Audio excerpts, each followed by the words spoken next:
Understanding Tax Deduction and Collection Account Number (TAN) in India. TAN is a unique alphanumeric code issued by India's Income Tax Department to entities responsible for deducting or collecting tax at source, used for reporting and remitting TDS and TCS to the government. 1. Purpose. TAN is primarily used to track and administer tax deducted or collected at source by various entities. It helps in linking TDS and TCS deductions to specific entities for tax compliance and reporting purposes. 2. Format. TAN is a 10-character alphanumeric code, typically in the format AA9999A, where the first 4 characters are letters from A to Z. The next 5 characters are numbers from 2000 to 9. The last character is a letter from A to Z, which is a checksum digit used for verification purposes. 3. Application and issuance.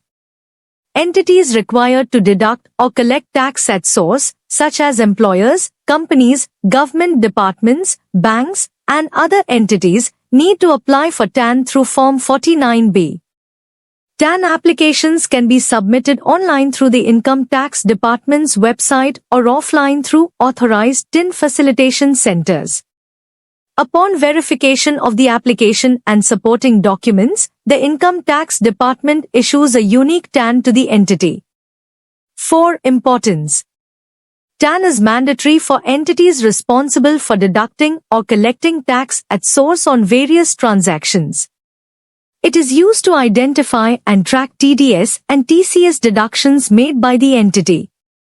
TAN is required to be quoted on TDS-TCS returns, TDS-TCS certificates, and other relevant documents filed with the Income Tax Department. 5. Validity. TAN is a permanent and lifelong identification number, which remains unchanged even if there are changes in the entity's name, address, or other details. However, changes in TAN-related information need to be updated with the Income Tax Department through the prescribed procedures. 6. Compliance.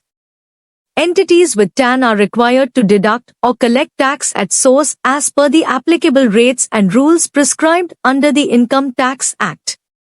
They must file TDS-TCS returns, issue TDS-TCS certificates to deductees, and remit the deducted or collected tax to the government within the specified due dates.